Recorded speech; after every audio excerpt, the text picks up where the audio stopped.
네, 추석 이후에 이제 첫 최고위원회 회의입니다. 이번에는 태풍 피해에 더해서 이제 높은 물가 그리고 경제적 어려움들 때문에 우리 국민 여러분께서 꼭 즐겁지만은 못한 추석을 보내셨을 것으로 생각이 됩니다. 국가의 정치를 맡고 있는 한 사람으로서 대단히 죄송스럽게 생각합니다. 더 나은 세상 그리고 더 나은 삶의 환경을 만들기 위해서 앞으로도 계속 최선을 다하겠습니다. 이 어려운 와중에도 우리를 기쁘게 하는 하나의 사건이 있었습니다. 오징어 게임이 비영어권으로는 처음으로 에미상 6관왕을 수상했다고 합니다.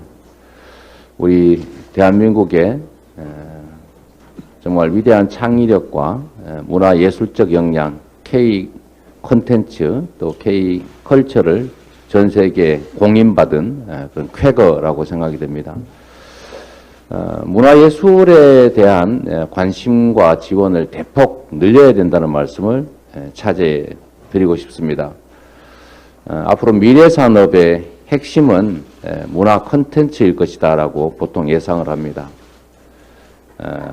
기술 문명의 발전 때문에 이제 여가 시간이 늘어나고 문화 콘텐츠에 대한 수요가 매우 대폭 늘어날 것이기 때문에 아마도 우리가 문화예술 분야에 관심과 투자를 지금보다는 좀 더 확대해 간다면 새로운 산업으로도 또 우리 국민들의 세계적 자긍심을 높이는 데에도 또 우리 국민들의 삶의 질을 높이는 데도 큰 도움이 될 것이라는 생각이 듭니다.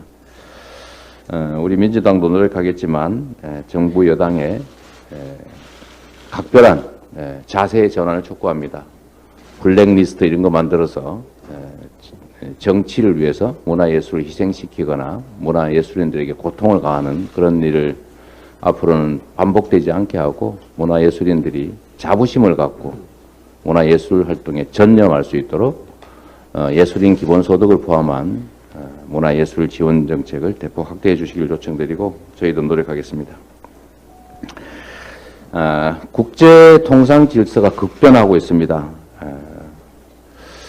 모두가 아시는 것처럼 미국이 반도체, 전기차에 이어서 이번에는 바이오 산업에서도 자국 내 생산을 확대하고 또 지원하는 행정명령에 서명해서 집행에 들어갔습니다.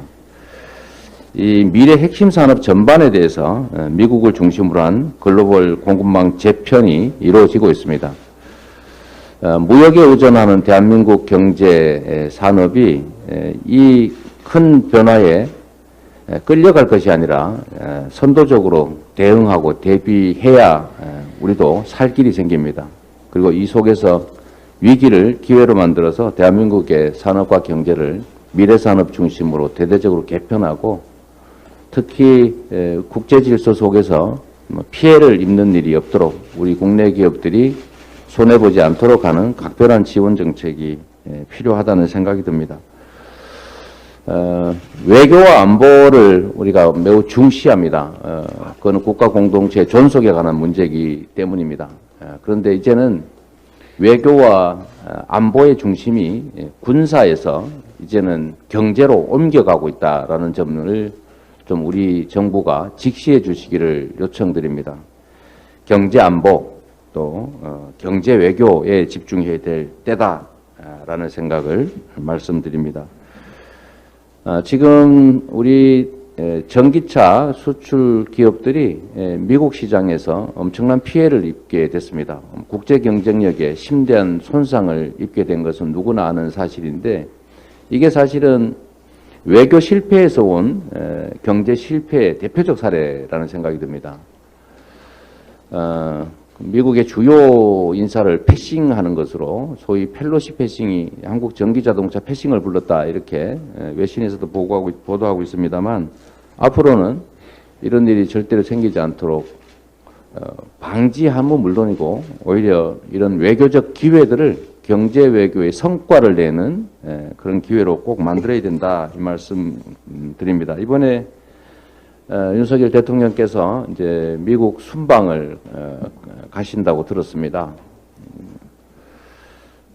미국과의 관계에서 국익 중심의 실용 외교라는 시각으로 반드시 접근해 주시고, 또 기존의 실수에서 발생한 한국 전기차 패싱 문제에 대해서 꼭 시정하는 성과를 만들어 오실 것으로 믿습니다.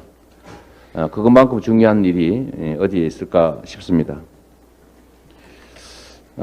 국정은 안정적이어야 합니다.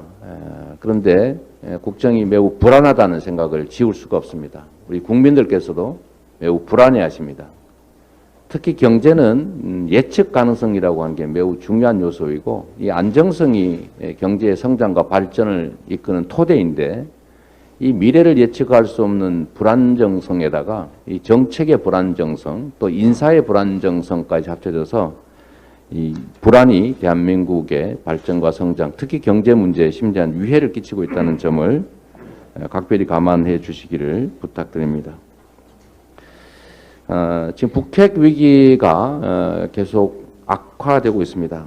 모두 아시는 것처럼 제7차 핵실험 가능성도 제기되고 있습니다. 거기에 더해서 지금 핵무력 정책을 아예 법령에다가 명시하는 이런 북한 측에 우리로서는 좀 납득하기 어려운 그런 행위들도 벌어지고 있습니다.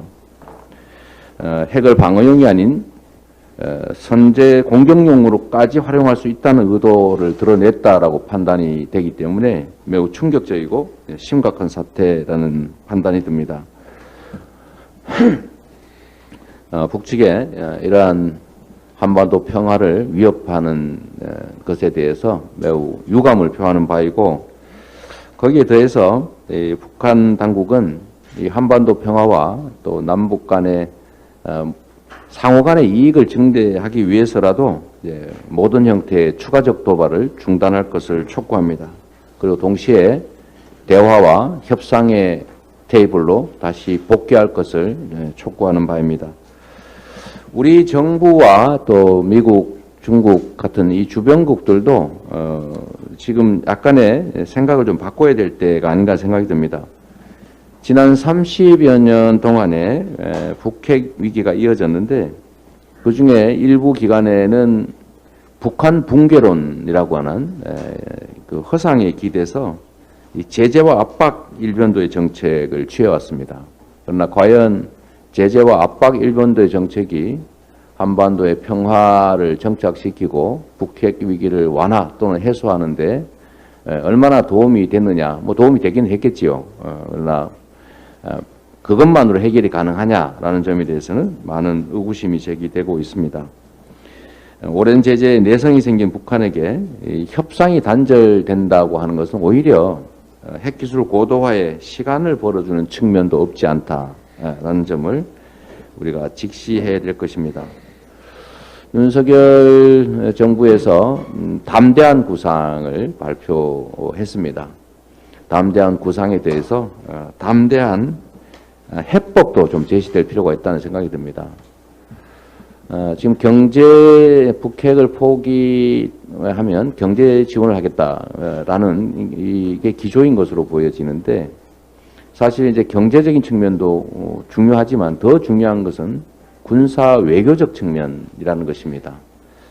그래서 해법도 좀 더 담대하게 제시할 필요가 있겠다라는 말씀을 드리는 거고, 동시에 이 안보에는 여야와 정쟁이 있을 수 없기 때문에 우리 더불어민주당도 적극적으로 협력하겠다는 말씀을 드립니다. 모든 정치는 국민을 향해야 하고, 또 모든 정치의 목적은 국민의 삶을 개선하는 것입니다.